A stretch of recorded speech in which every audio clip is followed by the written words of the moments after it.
Vamos lá, irmãos, vamos voltar então para Lucas 9, versículos 57 ao 62, é a continuação do nosso texto de Lucas, que a gente tem estudado pela manhã e pela noite, e hoje nós terminamos o capítulo 9, e logo à noite entramos no capítulo 10. Assim diz o título da minha Bíblia, 9:57.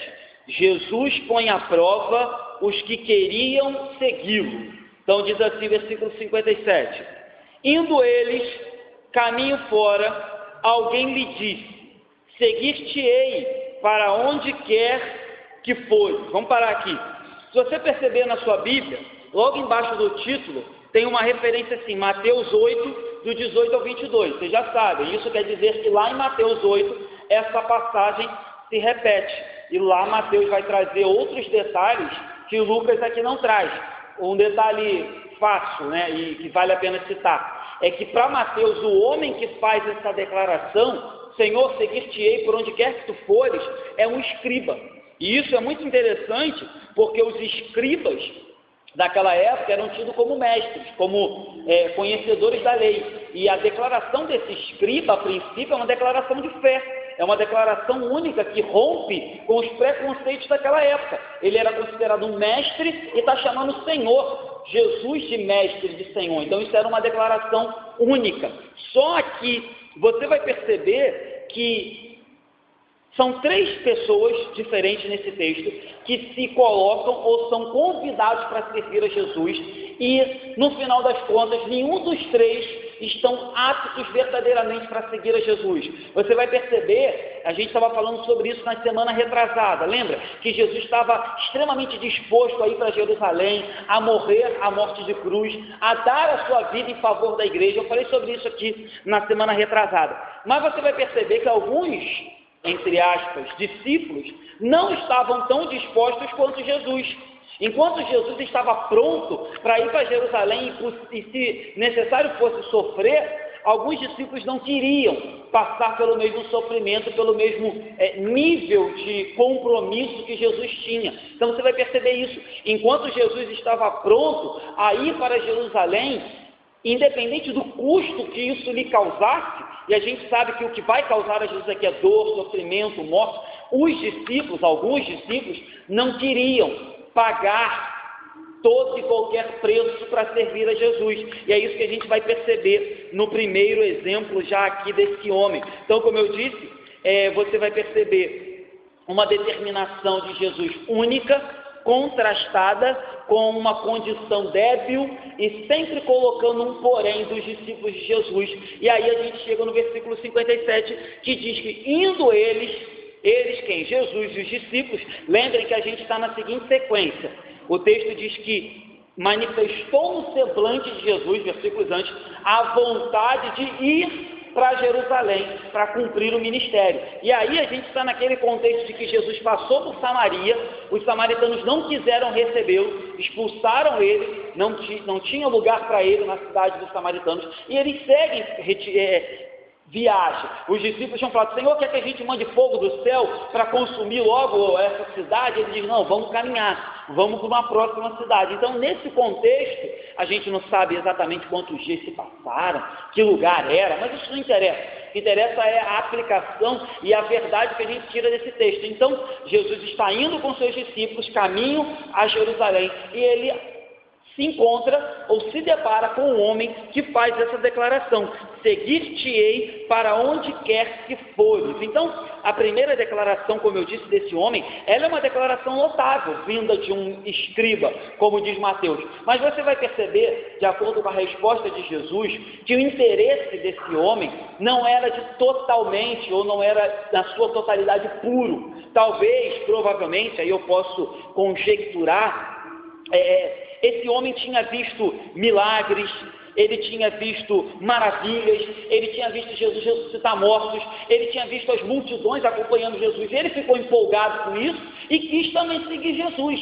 E aí ele vai e faz uma declaração que aos olhos dos homens, de quem está em volta, se é que num culto de hoje, alguém levanta a mão e faz essa declaração, nós ficaríamos admirados, falando, caramba, que disposição, fulano levantou a mão, disse que vai seguir Jesus por onde quer que Jesus for, e aí você vai perceber, como eu disse, que Jesus, tendo discernimento, ciência, sabendo tudo o que se passava pela mente daquele homem, pelo coração dele, Jesus vai dar uma resposta que nos leva a entender que aquele homem não tinha entendido qual era o verdadeiro preço e custo de seguir a Jesus.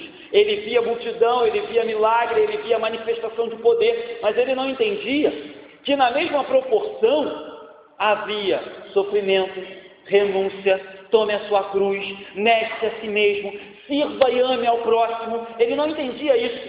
Ele não entendia que ao mesmo tempo que Jesus tinha poder e autoridade, eu falei isso aqui, e disposição para salvar pecadores, ao mesmo tempo Jesus tinha poder, autoridade e disposição para morrer por pecadores. Será que esse discípulo estava disposto a passar por tudo isso? E aí a gente vai perceber de novo que parece que Jesus indica que o seu coração não estava de todo disposto a servir a Jesus. E aí a resposta de Jesus parece ser totalmente sem lógica. Versículo 58, Jesus diz assim: mas Jesus lhe respondeu: as raposas têm seus covis, e as aves dos céus ninhos, mas o Filho do Homem não tem onde reclinar a cabeça. Possivelmente, algumas pessoas devem ter falado assim, caramba, de vez em quando Jesus dá umas respostas que não tem nada a ver.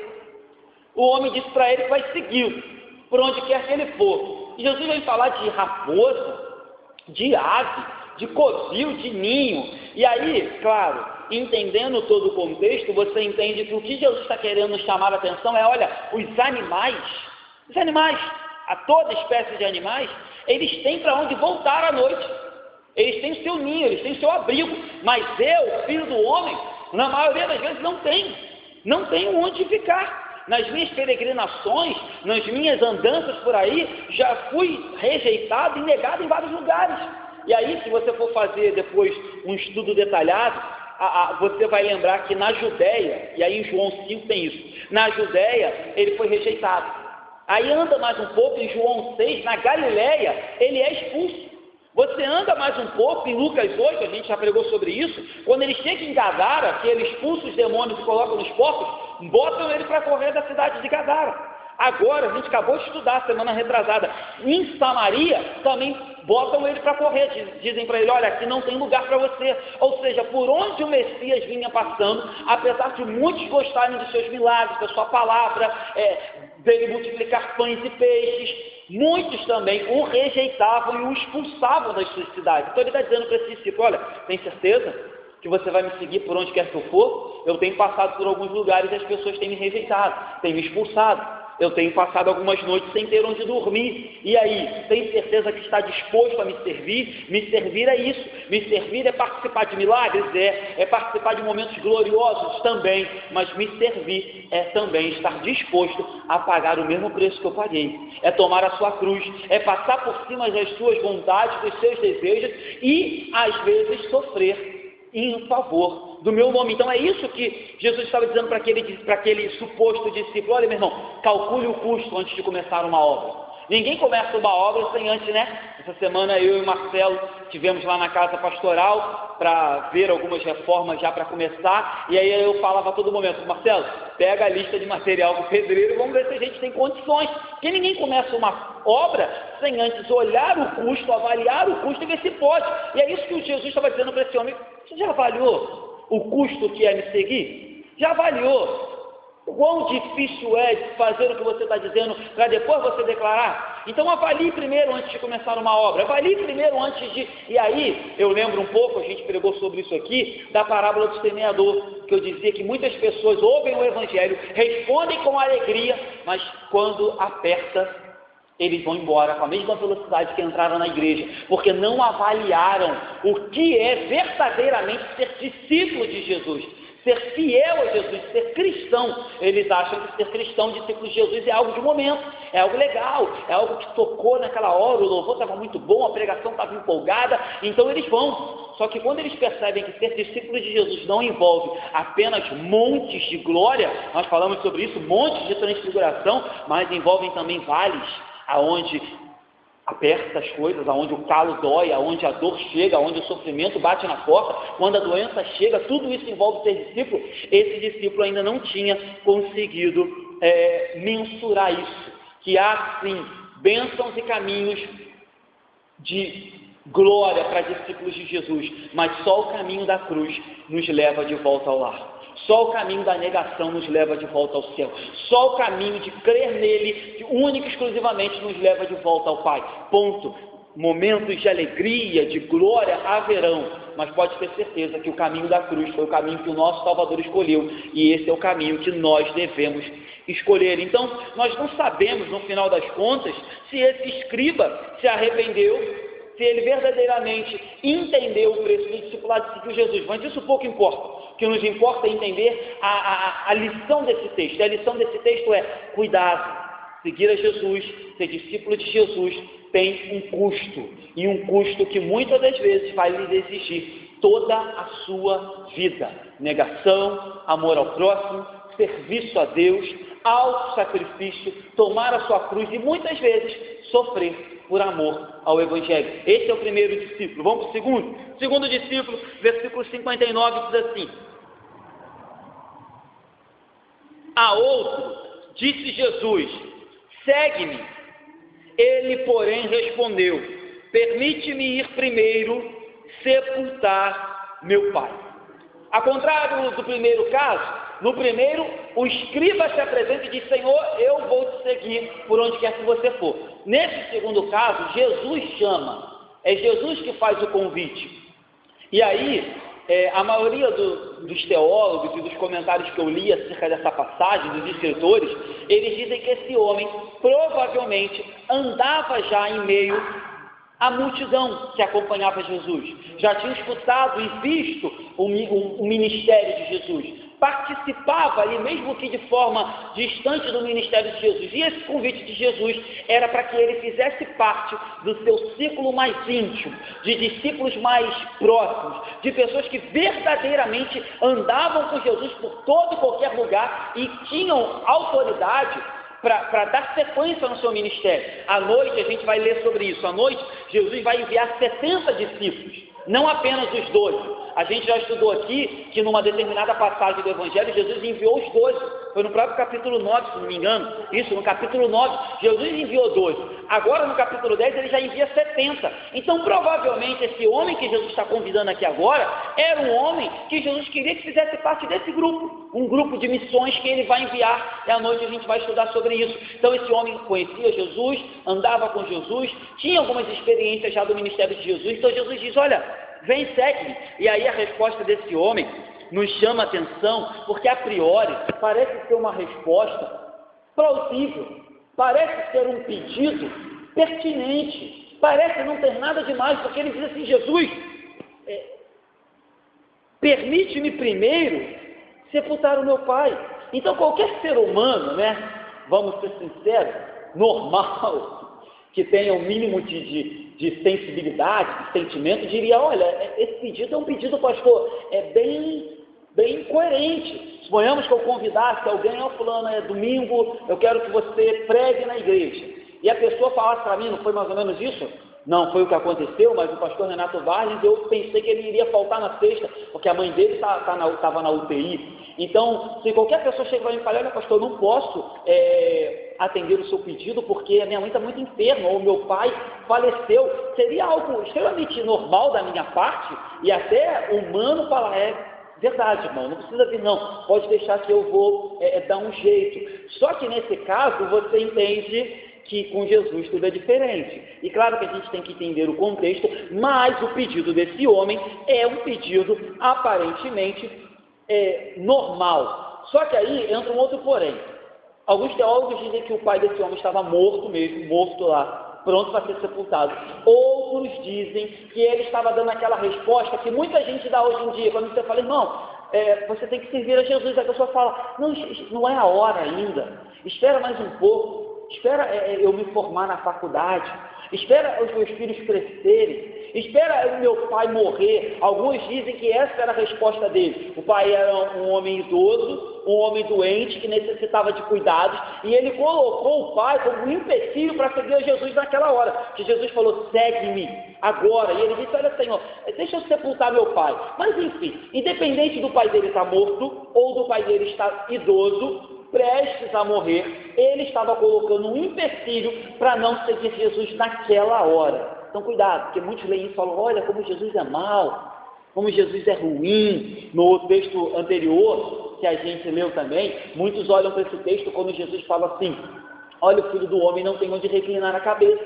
E muitos ficam com pena de Jesus, falam assim, olha que triste, Jesus não tinha onde dormir. E aí eu estava lendo um texto de um teólogo, e ele dizia assim, queridos, nós não deveríamos sentir pena de Jesus, nós deveríamos sentir pena de nós mesmos. E olha o que ele diz, sabe por quê? Jesus não tinha onde reclinar a cabeça, em compensação, ele ia por todo o mundo, curando, pregando e libertando, e fazendo aquilo que o Pai lhe mandou. E muitos de nós que temos casa, temos carro, temos emprego, e não vamos, porque isso nos prende. A casa nos prende, o carro nos prende, o emprego nos prende, a família nos prende, tudo, o nosso mundinho nos prende. E a gente fica com pena de Jesus, porque ele não tinha casa. E o teólogo dizia, vocês têm que ter pena de vocês, quando todas essas coisas te prendem.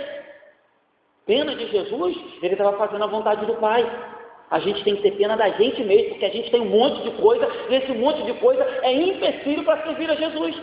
E aqui a gente também tem que tomar cuidado, porque a gente sempre leva para o lado emotivo, né? Que pena de Jesus, e o teólogo dizia, não, tenham pena de vocês, tenham pena de vocês mesmos. E aqui a gente fala, olha como Jesus é mau, só que Jesus, como eu disse desde o início, queridos, Jesus discerne mentes e corações, Jesus sempre tem um porquê, um prazer de todas as coisas, e aqui a resposta de Jesus será bem diferente da minha e da sua. Vamos ver a resposta de Jesus? Versículo 60, Jesus diz assim, mas Jesus insistiu. Então Jesus chamou, e aí no 60 Jesus insistiu, mas Jesus insistiu, deixa aos mortos o sepultar os seus próprios mortos. Tu, porém, vai e prega o reino de Deus. O que Jesus está dizendo aqui é, deixe que aqueles que estão mortos espiritualmente enterrem os que estão mortos fisicamente. O que Jesus está dizendo é, aquilo que o mundo sabe fazer, aquilo que o ímpio pode fazer, o cristão não deve colocar como prioridade. O ímpio não pode pregar o reino, mas o ímpio pode fazer no velório. O ímpio não pode anunciar as boas novas, mas o ímpio pode cuidar de um pai doente. O ímpio não pode fazer aquilo que um crente pode fazer. Então, aquilo que um ímpio pode fazer, o crente não deve colocar como prioridade. Deixe que os mortos enterrem os mortos. Então, a gente está dizendo, olha, eles estão mortos espiritualmente. Não podem falar de Jesus, não podem anunciar o reino. Então, deixe que eles tomem conta daquilo que lhe compete. Mortos cuidam de mortos. Você vá e pregue o evangelho que traz vida para aqueles que estão mortos. É isso que Jesus está dizendo para ele. Então, de novo, é uma passagem dura, é uma mensagem dura, mas o que Jesus está dizendo é, nada nem ninguém pode ser empecilho à frente do evangelho de Cristo. Nada nem ninguém pode alcançar um lugar de prioridade antes de Jesus. Porque Jesus diz, segue-me, ele diz, permite-me primeiro. Então, algo vem antes do evangelho, algo está vindo antes do chamado. Primeiro eu quero sepultar o meu pai, primeiro eu quero aguardar que meu pai venha a falecer. E aí não compete a esse homem saber se é que o pai dele ainda estava doente, quantos anos o seu pai ainda ficaria doente. Então, quantos anos o reino de Deus esperaria? Quantos anos a mensagem do evangelho tem que esperar você terminar sua faculdade? Quantos anos a mensagem do reino tem que esperar seu filho crescer? Quantos anos a mensagem do evangelho tem que esperar você arrumar um emprego melhor? Não é isso que a gente costuma fazer na nossa vida? É isso que esse homem está fazendo. Agora não, Jesus. Agora não. Agora apareceu algo aqui muito importante. Agora apareceu algo que eu tenho que me dedicar. Agora não, Jesus. Agora apareceu algo que eu não posso abrir mão. Primeiro me deixa fazer isso. E querido, eu digo isso porque eu já vivi isso e constantemente às vezes eu faço isso. Tento colocar algo na frente da prioridade que é a obra de Jesus. Claro, nem todos aqui serão pastores, nem todos aqui serão missionários, mas servir a Cristo, amar a Ele, a Deus acima de todas as coisas, e o próximo como a ti mesmo, tem que estar na frente de tudo, até possível for, se um dia Deus te exigir isso, de sepultar o teu pai. É isso que Jesus está dizendo. Então, Jesus é Senhor e soberano. Segui-lo significa obedecer tudo que Ele manda, sem colocar condições na frente. Sabe, não somos nós que colocamos condições para seguir Jesus. É Ele que coloca condições de como devemos segui-lo. Ele disse: se alguém quer vir após mim, negue-se a si mesmo, tome a sua cruz, dia a dia, e siga-me. É Ele que coloca condições. É Ele que diz: se arrependam. É Ele que diz: obedeça a minha palavra. Não é a gente que coloca condições de Jesus. Espera eu casar primeiro. Espera eu me estabilizar na vida primeiro. Espera eu conseguir aquela promoção. Não somos nós. É o contrário. Ele é Senhor e soberano. E por mais que essa passagem seja dura, o que Jesus quer nos trazer é essa lição, que ainda que se chegue a esse extremo, nós devemos abrir mão de tudo para servi-lo. Ainda que chegue a esse extremo. É bem verdade que talvez, se eu perguntasse aqui à igreja, Jesus nunca chegou a esse extremo para nenhum de vocês aqui. Mas se um dia Ele vier a exigir isso de algum de vocês aqui, faça. Não pense duas vezes. Ele é prioridade. E creia que Ele vai te sustentar e te dar meios possíveis, graça e conforto para entender o porquê daquilo que você não entende. Por que sim? Por que não posso sepultar o meu pai? Por que não posso participar desse momento único na vida de uma família? Por quê? Muitas das vezes eu não terei resposta, mas Deus saberá o porquê e vai te consolar a entender esse momento. Então cuidado com isso. Cuidado com essa questão de colocar alguma coisa à frente de Deus. E aí, o versículo 61 anda, e nós vamos para o terceiro exemplo de discípulo, ou de suposto discípulo. 61 diz assim: outro lhe disse, agora já é outro dizendo: seguir-te-ei, Senhor, mas deixa-me primeiro despedir-me dos de casa. De novo, a gente tem um segundo exemplo de um homem que, assim como o primeiro diz: eu vou te servir, mas logo em seguida ele se assemelha com o segundo. Ele se assemelha com o primeiro porque ele diz: eu vou te seguir. Não é Jesus que convida, é ele que diz. E ele se assemelha com o segundo quando ele diz: mas primeiro, deixa eu fazer um negocinho. Primeiro, deixa eu ir lá em casa.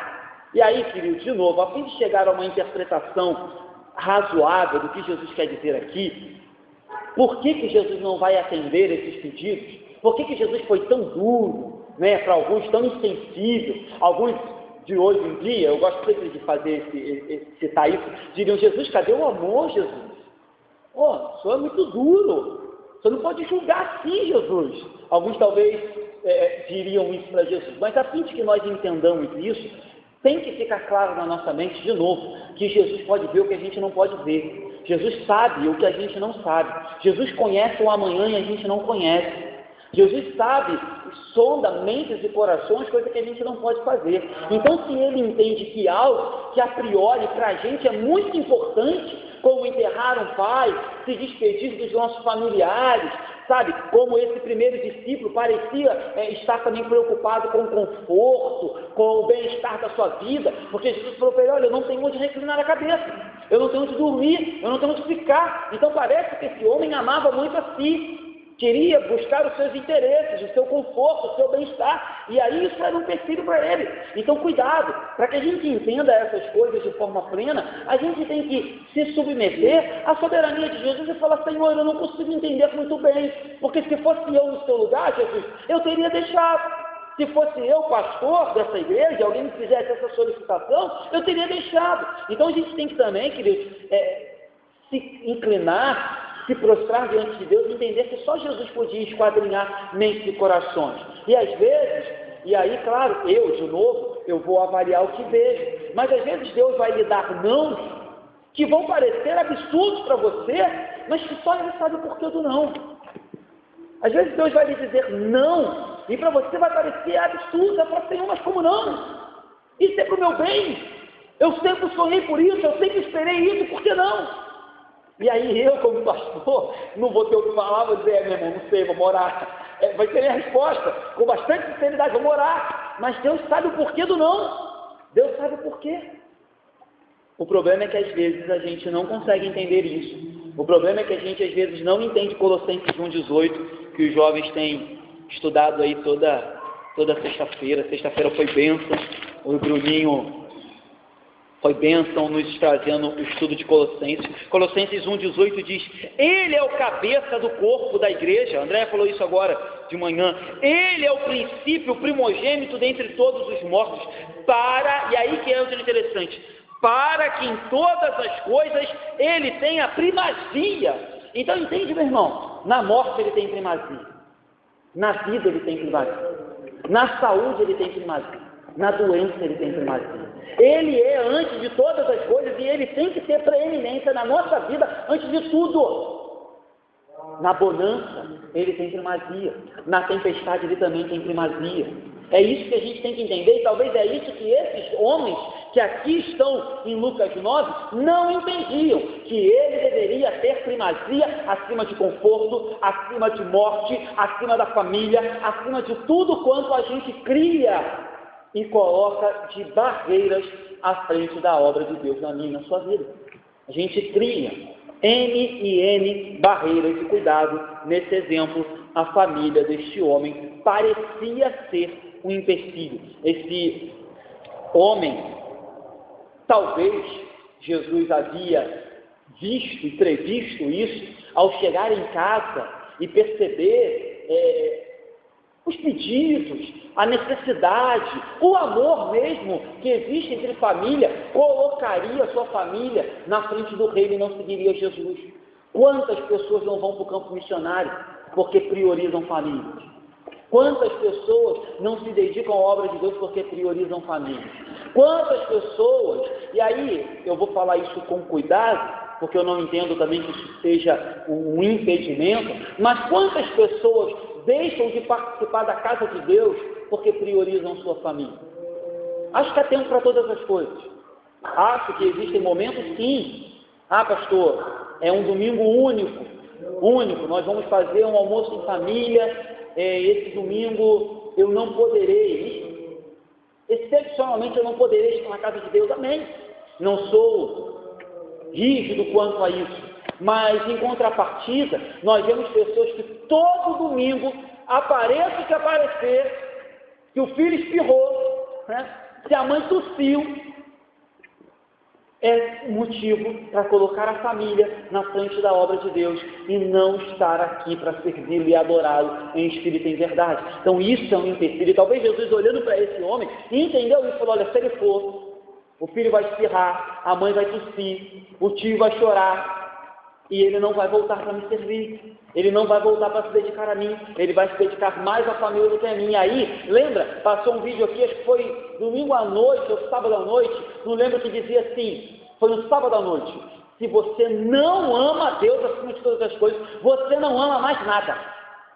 Vou ter que dizer, se você ama o teu trabalho mais que Deus, você não ama o teu trabalho. Se você ama os seus filhos mais que Deus, você não ama os seus filhos. Se você ama o teu marido ou a tua esposa mais que Deus, você não ama o teu marido ou a tua esposa. Em compensação, se você ama a Deus acima de todas as coisas, aí você vai entender o que é amar as coisas que Deus te dá como bênção para que faça parte da sua vida. Agora, se as bênçãos que Deus te deu tomou o lugar dele e tomou a prioridade, o primeiro lugar dele, você pode ter certeza que você não ama nada. Ainda que você diga: pastor, mas foi por amor aos meus filhos, eu vou dizer: não foi. Foi por idolatria aos seus filhos.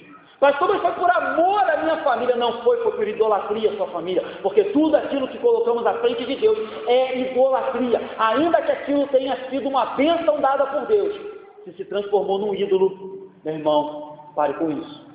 Se desfaça do seu ídolo, se arrependa e volte a adorar aquele que te deu a bênção, independente de que bênção seja.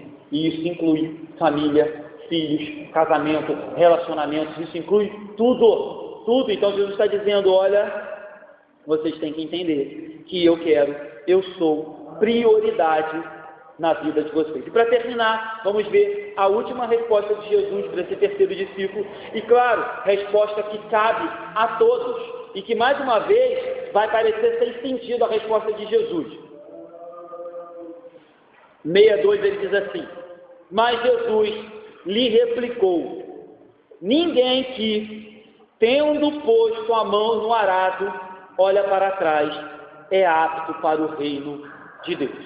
Mais uma vez, alguns poderiam falar: caramba, Jesus dá umas respostas meio sem sentido. O homem está dizendo que quer em casa se despedir. Jesus está falando de arar, Jesus está falando de solo, de terra, de plantação, de colocar a mão no arado. O outro falou que queria sepultar o pai. Jesus fala que os mortos têm que sepultar os mortos. O outro fala que quer seguir Jesus. Jesus fala que ave e raposa tem onde dormir, ele não tem. Mas o que Jesus está dizendo para esses 3 discípulos, e está dizendo para mim e para você nessa manhã, é: todo aquele que vem após mim, coloca a mão no arado e começa, assim como a mulher de Ló, olhar para trás, lembrar das coisas que foram, entre aspas, abandonadas e deixadas para trás por amor ao meu nome, não é digno do meu evangelho, não é digno de me servir, não é digno de andar comigo. Qualquer um que começa a fazer o arado, olhando para frente, começa a olhar para trás, pode ter certeza que o arado não ficará mais reto, que o arado não mais vai ser o mesmo arado quando ele estava concentrado, olhando para o autor e consumador da sua fé e trabalhando na obra de Deus. Quando ele começar a dividir o arado, com distrações, você pode ter certeza que quando ele olhar, esse arado estará totalmente torto e não terá a mesma profundidade, o mesmo suco que os outros arados tinham para plantar a semente. Então o que Jesus está dizendo é: ninguém que põe a mão na obra, ninguém que coloca a mão no arado e olha para trás, terá condição de ser apto para o reino de Deus. Então isso é uma chamada de atenção, uma puxada de orelha muito forte para todos que estão aqui. Porque cada um aqui tem o seu arado. Cada um aqui, uma vez na vida, colocou a mão no arado e levantou a mão para Jesus e se colocou na obra dele, disponível para ele. Nós nos oferecemos. Jesus não obrigou ninguém. Nós nos alistamos. Nós nos oferecemos para a obra dele. Ele não obrigou ninguém. E uma vez que nos oferecemos, sabíamos que era para ser servos. Sabíamos que era para servir a um Senhor e que esse Senhor exigiria tudo da minha e da sua vida. Tudo. Não apenas uma parte, não apenas um domingo, não apenas um culto de 2 horas. Ele exigiria tudo. Tudo. E quando eu digo tudo, é tudo. Todos os momentos ele exigiria. E aí Jesus diz: olha, não façam isso. Não coloquem a mão no arado e não permitam que as coisas secundárias e talvez as bênçãos que eu te dou atrapalhem no arado. O coração deste homem estava dividido, não só dele, mas de todos os 3 que aqui nós estudamos. Um estava dividido com o conforto, com o seu bem-estar. Quando Jesus disse: olha, eu não tenho onde reclinar a cabeça, aquele homem pensou: caramba, como vai ficar meu bem-estar? Como vai ficar meu conforto? O segundo estava dividido por questões que ele entendia ser prioridade, enterrar o seu pai. O outro estava dividido por questões familiares. E aí, de novo, eu chamo você a fazer uma auto-reflexão e pensar o que hoje, na sua vida, eu sei o que tem na minha vida lutado contra a prioridade de Deus. O que na tua vida tem se levantado para se transformar quase num ídolo? Teu filho, teu trabalho, tua família, o que tem sido? Eu sei quais são as minhas lutas. Eu sei quais são os meus ídolos que tentam se levantar e eu tenho que derrubá-los a cada dia, para que eles não se tornem prioridade à frente de Jesus. Qual tem sido? E aí eu sempre falo isso: o ministério. O dia que a minha pregação de domingo aqui, o dia que o meu pastoreio aqui se tornar mais importante do que Jesus, queridos, é a hora de eu ir embora daqui, porque a igreja de Andorinha virou um ídolo para mim. O dia que eu começar a querer agradar mais vocês do que a Deus, eu tenho que ir embora daqui. Porque pastorear essa igreja virou um ídolo. A bênção de pastorear essa igreja se transformou em um ídolo, virou prioridade. O dia que eu olhar a Bíblia e falar: caramba, isso eu não posso pregar, porque eu vou chatear os meus irmãos. O dia que eu me colocar e falar: essa atitude eu não posso tomar, porque alguns da igreja vão ficar de bico comigo. Pode ter certeza, essa igreja se transformou em um ídolo na minha vida e eu adoro mais a igreja do que a Deus. Então tudo, até ministério a gente tem que tomar cuidado. Porque não, pastor, é o seu ministério, é o meu ministério. Mas cuidado, porque se o seu ministério fala mais alto do que o seu temor, o seu tremor, a sua serventia, a sua fidelidade a Deus, o seu ministério se transformou num ídolo. Você ama mais o seu ministério, você ama mais as bênçãos que o seu ministério pode lhe dar, e é bênção exercer o ministério, é bênção pastorear uma igreja, mas o dia que as bênçãos de exercer o ministério for maior do que a bênção de servir ao único Deus que salvou a minha vida, é a hora de eu ir embora daqui, é a hora de eu rever os meus conceitos. Então cuidado, esse homem tinha um coração dividido, esse homem se assemelhava muito com Israel, em 1 Reis 18, 21, o profeta Elias diz para Israel: olha Israel, vocês têm que decidir. Vocês ficam cocheando, ora vocês acham que Baal é Deus, ora vocês acham que Deus de Israel é Deus. Decidam o que querem. Elias fala para o povo de Israel, e esse homem estava assim, dividido, não sabia qual era a sua prioridade. E aí eu lembro de Paulo que diz: olha, eu esqueço das coisas que para trás ficam, em Filipenses 3, 13 e 14, e avanço para o prêmio da soberana vocação, olhando para o autor e consumador da minha fé. É isso que é o foco de um crente. Não Israel, que ficava ora Baal, ora Deus de Israel, ora ídolos, ora servia a Deus. O foco é o autor e consumador. O foco é aquele que nos chamou, nos regenerou. E só existe o nosso Senhor e Salvador Jesus Cristo. Só assim, queridos. Só assim teremos graça, poder e seremos aptos. Porque é isso que ele diz: olha, aquele que olha para trás não é apto.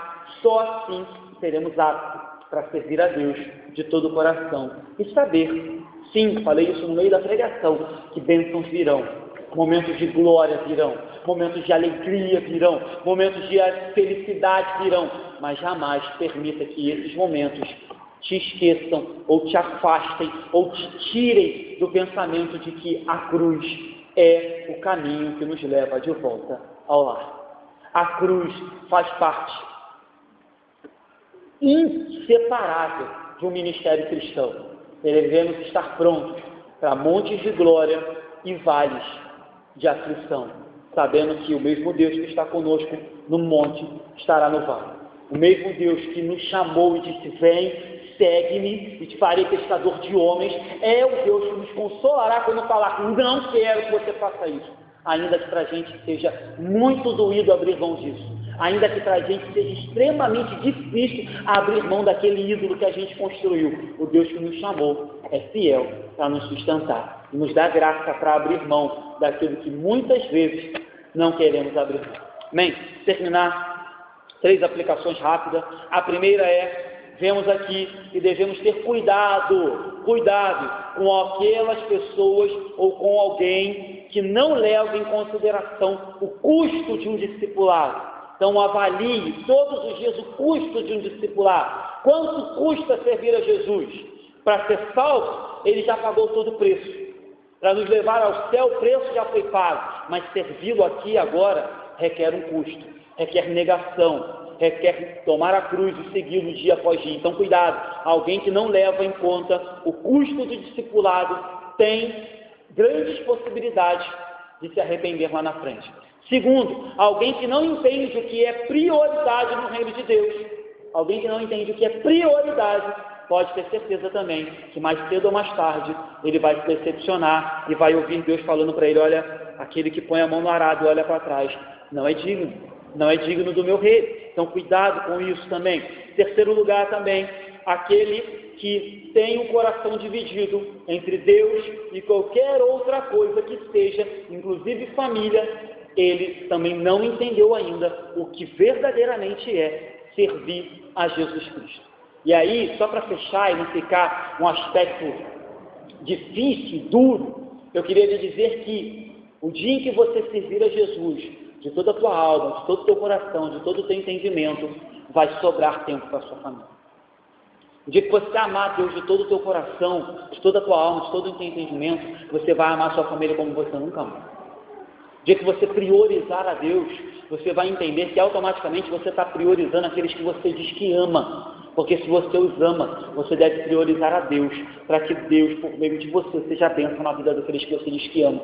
Então, não pense que o que eu estou pregando, ou o que Jesus pregou, é algo contraditório, ou algo antagônico a uma vida familiar feliz. Pelo contrário, se tem alguém que amava a família, se tem alguém que instituiu a família, esse alguém é Deus e Jesus Cristo. Ele amava a família, mas o que ele está te dizendo é: me ame primeiro, me sirva primeiro, e todas as demais coisas lhe serão acrescentadas. Você vai ter tempo para a sua família, você vai amar a sua família vai ser prioridade, você vai ser bênção na sua família, só quando você entender que eu venho na frente e acima, inclusive da sua família.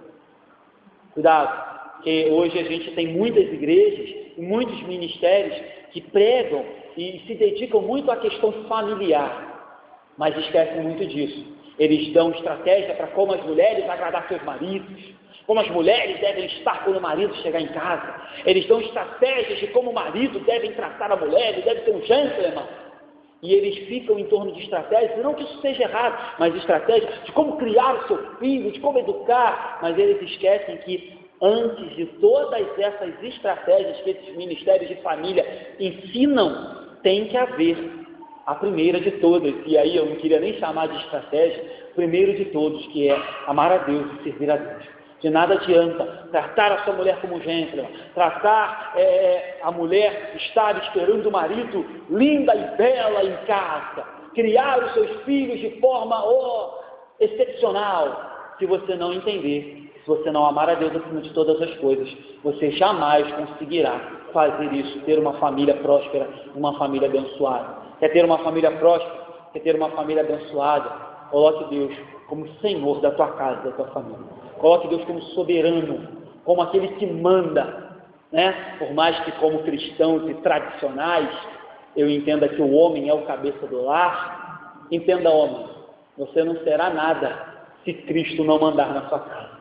A sua autoridade será nula se Cristo não mandar em você primeiro.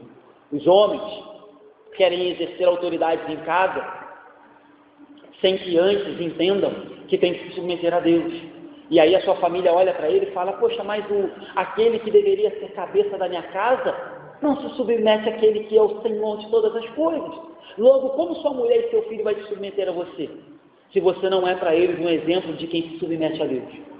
Então, seja um exemplo de homem que se submete a Deus, que obedece a Deus, e aí a sua esposa e os seus filhos não terão problema de se submeter a você como cabeça, porque entenderão que você se submete a Deus, e que eles se submetendo a você estarão se submetendo a Deus.